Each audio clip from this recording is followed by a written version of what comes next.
Hola, ¿qué tal audiencia? Mi nombre es Artemio Salazar y soy el conductor del tren. Un día más les doy la bienvenida a este su programa, El Maquinista Historias de Terror. Así que prepárense un café, pónganse los audífonos y disfruten este relato.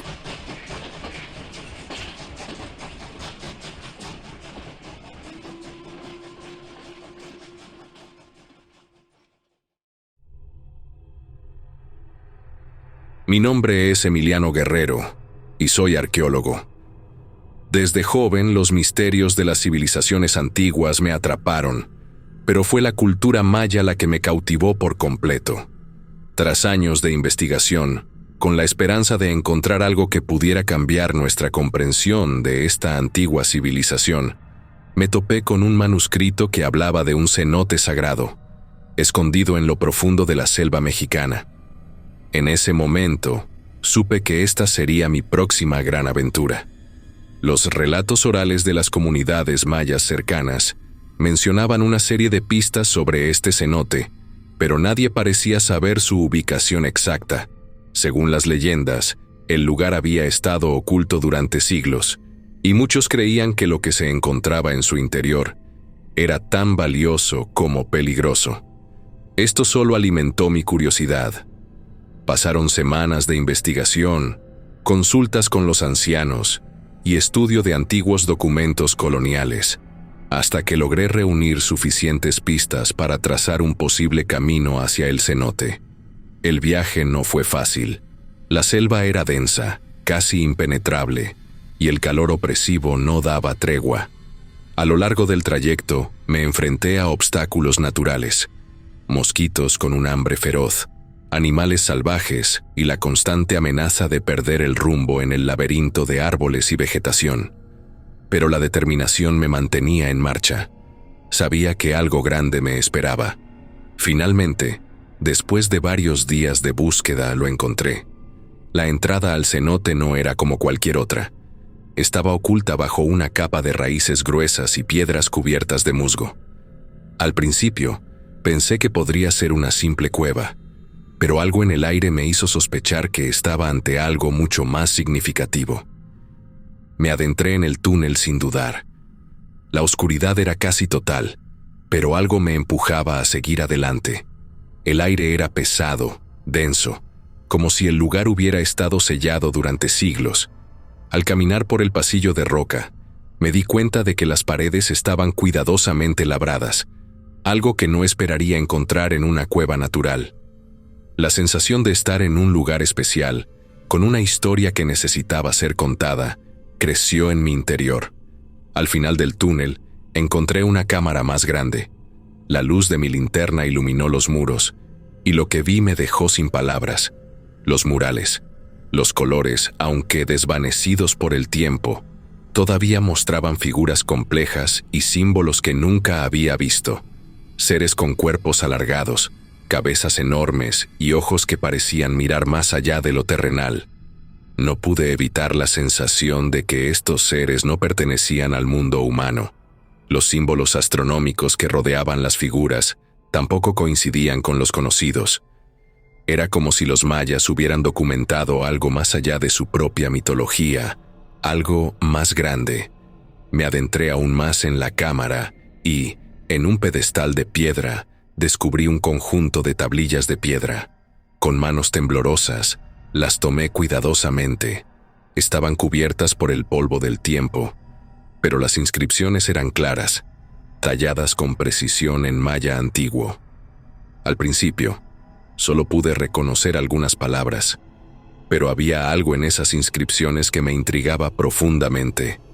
Parecían contar una historia diferente a la que conocemos sobre los mayas, una historia mucho más enigmática y oscura.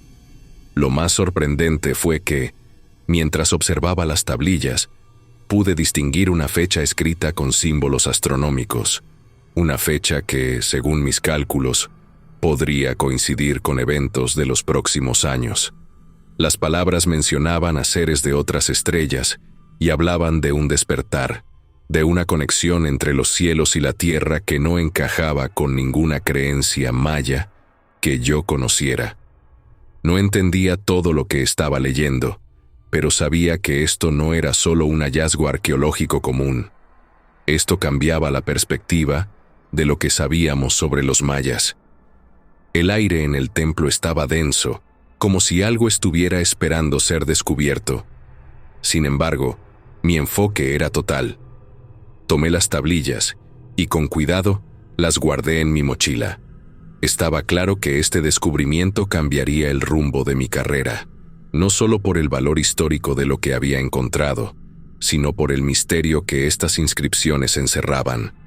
¿Qué querían decir los antiguos mayas? ¿Por qué hablaban de seres de otro mundo? Estas preguntas seguirían rondando mi mente, mientras regresaba al mundo exterior con las respuestas en mis manos. Me alejé del templo con la certeza de que esta sería la clave para entender algo mucho más grande que la historia que hasta entonces habíamos creído conocer.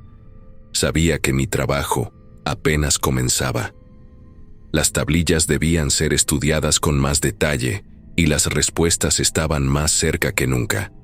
Pero no podía ignorar una sensación persistente. El hallazgo de estas inscripciones, tan diferentes a todo lo conocido, me había dejado con una inquietud profunda. Algo en mí sabía que este misterio me llevaría por caminos inesperados, pero eso, para mí, era lo que hacía el descubrimiento aún más excitante. Después de lo que había encontrado en el templo, no podía dejar de pensar en las tablillas. Sabía que lo que había descubierto era algo más allá de mi comprensión, y que solo un verdadero conocedor de las tradiciones mayas podría ayudarme a desentrañar los secretos que se encontraban en aquellas piedras. Fue entonces cuando decidí buscar a Remigio Chi, un anciano maya que había sido recomendado por varias personas de la región. Sabía que él era uno de los pocos que aún mantenía el conocimiento ancestral de su gente, aunque también sabía que sería difícil convencerlo. Remigio vivía en una pequeña choza a orillas de un pueblo remoto, en medio de la selva. Desde el momento en que llegué, noté que era un hombre de pocas palabras y una mirada profunda, como si cargara con secretos que no quería compartir. Le mostré las tablillas, señalándole los símbolos que había encontrado, y fue entonces cuando algo en su rostro cambió. Aunque se mantuvo callado, pude ver que no estaba indiferente a lo que veía. Estos símbolos. Swing, murmuró, casi para sí mismo. Son antiguos, más viejos de lo que imaginas, y más peligrosos de lo que crees. A pesar de su actitud reacia, Remigio aceptó ayudarme, aunque de manera cautelosa. Su conocimiento de la lengua maya antigua era vasto, mucho más que el mío, y sabía que, sin su ayuda, jamás podría comprender todo lo que esas tablillas intentaban decir. Con mucho cuidado, comenzamos a trabajar en la traducción. Fue un proceso largo, lleno de pausas, dudas y repasos. Algunos de los símbolos eran familiares, pero otros no tenían correspondencia con nada que yo hubiera visto antes. Las tablillas, que parecía haber sido escritas por un sacerdote maya hace más de 1000 años, narraban un evento que, hasta ese momento, nunca había escuchado en las leyendas de la región.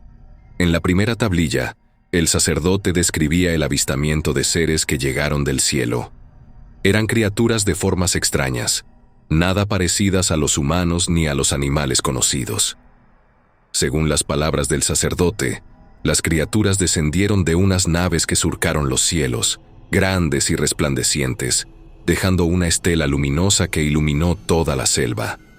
Los mayas las vieron como señales divinas, pero lo que ocurrió después fue todo lo contrario. El sacerdote narraba cómo un grupo de guerreros mayas, desconociendo lo que estaban enfrentando, se reunió en la plaza central de la ciudad para atacar a estas criaturas.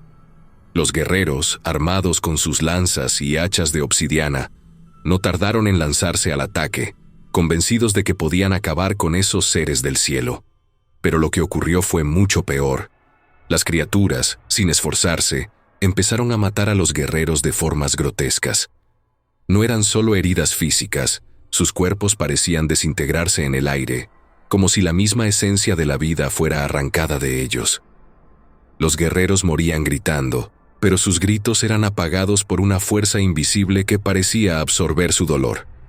Leímos con atención, dándonos cuenta de que lo que el sacerdote describía no era una simple invasión, sino algo mucho más oscuro. Las criaturas no solo estaban matando, sino que parecían alimentarse de las vidas de los guerreros, de sus almas. A medida que avanzábamos en la traducción, la sensación de incomodidad crecía. Había algo inhumano en ese relato, algo que no podía explicarse con los términos de la historia conocida. En un principio, Remigio parecía indiferente, pero poco a poco su rostro se había ido palideciendo. Cada palabra de la traducción parecía calar hondo en él, como si de alguna manera todo eso estuviera desenterrando un recuerdo olvidado, algo que él mismo temía recordar. «Esos no eran dioses», dijo finalmente, con voz ronca. «Eran algo peor. Eran seres que venían a exigir algo de nosotros, algo más allá de lo que estábamos dispuestos a dar». Remigio no quiso hablar más del tema, pero yo insistí, queriendo entender más. De alguna forma, me sentía incapaz de detenerme. La historia que estaba leyendo era como una llamada, un enigma sin resolver, y yo necesitaba saber más. La segunda tablilla que tradujimos continuaba con la historia de la confrontación en la plaza. El sacerdote detallaba cómo, después de la masacre, las criaturas se quedaron en la ciudad, no como conquistadores, sino como observadores. Los mayas, aterrados pero impotentes, no sabían qué hacer. Los seres no les hablaron ni ofrecieron ningún tipo de explicación, simplemente permanecieron allí, como si esperaran algo. Lo más perturbador fue que el sacerdote mencionó que, después de esa primera batalla, los mayas comenzaron a ver señales extrañas en el cielo. Naves que regresaban, criaturas que se asomaban en las sombras. Algunos aldeanos comenzaron a desaparecer sin dejar rastro, y aquellos que se atrevían a acercarse a las naves en el cielo nunca regresaban. La gente empezó a creer que los seres de las estrellas los observaban, que sus vidas ya no les pertenecían. Fue en este momento cuando Remigio se levantó abruptamente y con voz firme dijo: «Ya basta, no quiero saber más». Pero para mí era imposible dejarlo ahí. Las preguntas seguían rondando en mi mente. ¿Qué querían esos seres? ¿Por qué los mayas aceptaron su pacto? Aunque Remigio se mostró renuente a seguir, yo sabía que debíamos continuar. Había algo importante, algo que no podíamos dejar atrás. Así terminamos por esa noche, con la sensación de que habíamos desenterrado algo mucho más grande de lo que esperábamos. Algo que, si no se trataba con cuidado, podría desatar fuerzas más allá de nuestra comprensión. Una mañana, después de días sin noticias suyas, Remigio apareció en el cuarto donde me hospedaba. Su rostro estaba serio y, por un momento, pensé que venía a poner fin a nuestra colaboración. Sin embargo, tras un largo silencio, soltó una frase que me dejó perplejo. «Doctor, necesito saber más. Algo me llama, aunque me asusta». Me explicó que durante esos días había estado reflexionando sobre lo que habíamos descubierto en las primeras 2 tablillas. Aunque el miedo lo invadía, su curiosidad y el deseo de entender lo que había sucedido con sus ancestros lo impulsaban a continuar. «Sé que lo que estamos leyendo no es algo común», dijo, «pero debo saber qué sucedió realmente». Juntos nos sentamos de nuevo frente a las tablillas y continuamos con la tercera. A medida que avanzábamos en la traducción, el relato se volvía aún más sorprendente. El sacerdote maya, cuyas palabras estaban grabadas en las piedras, hablaba de cómo los seres de las estrellas, a quienes llamaban los dadores de sabiduría, no solo habían venido a enseñarles sobre el cosmos, sino que también les habían dado el conocimiento para construir los templos y pirámides que tanto los caracterizan. La tablilla contaba cómo estos seres les revelaron a los mayas la forma de orientar sus templos de manera precisa, alineándolos con las estrellas. No era simplemente una cuestión de religión o adoración, sino que los templos funcionaban como herramientas cósmicas, como si fueran puntos de conexión entre la tierra y el cielo. Según el sacerdote, los seres de las estrellas habían enseñado a los mayas a apuntar sus templos hacia el mapa astral de donde ellos provenían. Era una especie de faro que les ayudaría a regresar a su lugar de origen si en algún momento se extraviaban. Pero lo más impresionante de esta tercera tablilla era la mención de herramientas desconocidas, imponentes y extremadamente precisas. Según el sacerdote, los dadores de sabiduría les habían otorgado instrumentos de una tecnología desconocida para su tiempo, capaces de cortar piedras tan duras como el granito, con una precisión increíble. Esas herramientas no solo les ayudaron a construir los templos, sino que también fueron clave para la creación de obras arquitectónicas que, según el sacerdote, solo podían haberse hecho con una comprensión avanzada de la física y la geometría.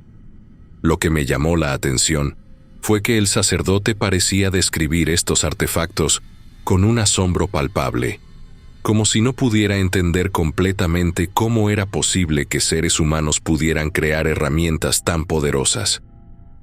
Estas herramientas brillaban, decía, y su poder parecía venir de algún lugar más allá de la tierra. Aunque la historia no mencionaba detalles específicos sobre la naturaleza de los artefactos, se notaba que el impacto que tuvieron en la civilización maya fue profundo. Remigio estaba absorto en la traducción, con los ojos fijos en las tablillas, mientras yo procesaba lo que habíamos descubierto. «¿Qué opinas, Remigio?», le pregunté, aunque ya imaginaba su respuesta. Él levantó la vista. Pareció perdido en sus pensamientos por un momento y luego dijo: «Nuestros ancestros tenían un conocimiento increíble, pero también un precio por ese conocimiento. Quizá ese precio es algo que no estamos listos para entender». No intercambiamos más palabras mientras continuábamos traduciendo. La narración del sacerdote continuaba describiendo cómo los mayas, al principio reacios, acabaron aceptando el pacto con los seres de las estrellas. No fue una decisión fácil, pero ellos creían que los conocimientos ofrecidos valían el sacrificio. El sacerdote decía que esa sabiduría no solo fue material, sino que también los conectó con el cosmos de una manera que los transformó para siempre. Al terminar de traducir la tercera tablilla, nos quedamos en silencio. Habíamos llegado al final del relato, pero algo en el aire seguía presente. Aunque no podía explicarlo con certeza, sabía que lo que estábamos leyendo tenía una implicación mucho más grande de lo que imaginábamos. Este descubrimiento no solo sacudía las bases de nuestra comprensión de la civilización maya, sino que también nos dejaba con más preguntas que respuestas. Remigio suspiró profundamente, miró las tablillas y, finalmente, dijo: «Esto es solo el comienzo. Lo que hemos encontrado aquí es solo una parte de una historia mucho más grande, y puede que nunca lleguemos a conocer toda la verdad». A pesar de sus palabras, el silencio en la choza era denso. No era miedo lo que sentíamos, sino un respeto profundo por lo que habíamos descubierto. Las tablillas no solo narraban hechos históricos, sino que contenían un conocimiento que los mayas habían considerado sagrado, algo que debía permanecer guardado por generaciones. Y nosotros, sin quererlo, habíamos desenterrado parte de ese conocimiento. Sabíamos que nuestra investigación no había terminado, pero también comprendíamos que ciertos secretos del pasado estaban destinados a permanecer ocultos y que, tal vez, era mejor no seguir indagando más. Al día siguiente, por la mañana, cuando Remigio y yo comenzamos a traducir la última tablilla, todo parecía en calma. La narración del sacerdote maya, ahora mucho más angustiada, describía cómo los seres de las estrellas, conocidos por los mayas como los dadores de sabiduría, comenzaron a pedir más de lo que ya habían recibido. Primero, les pidieron tributo de los guerreros, luego de los adultos y, finalmente, la exigencia más aterradora llegó. Pedían a todos los niños. La tablilla describía la desesperación de la comunidad maya.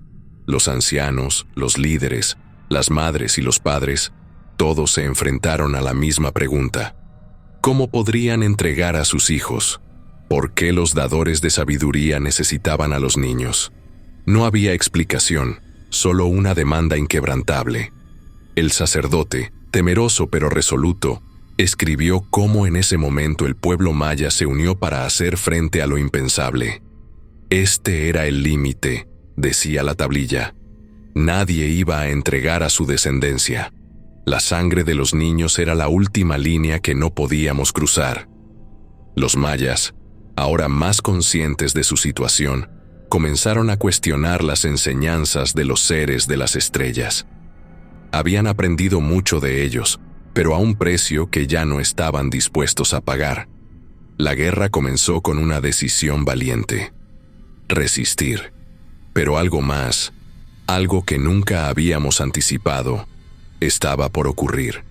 Los mayas, al principio aterrados e impotentes, comenzaron a entender que tenían una ventaja que los seres de las estrellas no habían previsto: el fuego. El sacerdote describía cómo, en sus conversaciones secretas, descubrieron que los dadores de sabiduría, que se autodenominaban antisolares, temían al sol, a su luz y a su calor. Eran seres fríos, ajenos a la radiación solar, y su mayor debilidad era el fuego. Los mayas, expertos en el uso del fuego tanto en rituales como en sus batallas, empezaron a forjar armas que lo usaban como su principal defensa. Los guerreros fabricaron grandes lanzas y flechas que ardían con fuego. Las ciudades se llenaron de fogatas y antorchas, y los templos, que antes habían sido símbolos de poder y conocimiento, ahora se convertían en fortalezas de resistencia. El sacerdote relataba cómo los mayas lograron atrapar a varios de los seres de las estrellas en una trampa, usando el fuego para forzarlos a salir de su escondite. Con cada victoria, los mayas se sentían más fuertes, pero también más temerosos. Sabían que los dadores de sabiduría no iban a rendirse fácilmente y que sus demandas continuarían. La guerra se alargó por años y la resistencia maya fue creciendo. Las leyendas contadas por los abuelos sobre los dadores de sabiduría y el fuego se convirtieron en historias de valentía y sacrificio. Sin embargo, en un momento, conforme leía la tablilla, Remigio se detuvo en seco. En la parte final de la narración, el sacerdote maya escribió algo que nos heló la sangre. El fuego no fue suficiente, decía el texto, y los dadores de sabiduría, al ver la creciente fuerza de los guerreros, decidieron usar un poder aún mayor. El sol, que tanto temían, fue su arma final. Lo que los mayas no sabían en ese momento era que los dadores de sabiduría no solo temían al sol, sino que tenían la capacidad de oscurecerlo. El sacerdote describía un evento que, según él, marcó el fin de la guerra. El cielo se tornó negro y una luz siniestra cubrió todo el pueblo. Los guerreros cayeron, uno a uno, como si el sol nunca hubiera existido. Ese momento fue el clímax del terror en la historia maya. Los dadores de sabiduría, conscientes de su fragilidad ante el sol, utilizaron una tecnología que los mayas no pudieron comprender por completo. Oscurecieron el cielo, impidiendo que el sol brillara y debilitando a los guerreros. La guerra no terminó, pero se convirtió en una batalla sin esperanza. Una lucha contra algo que los mayas no podían vencer.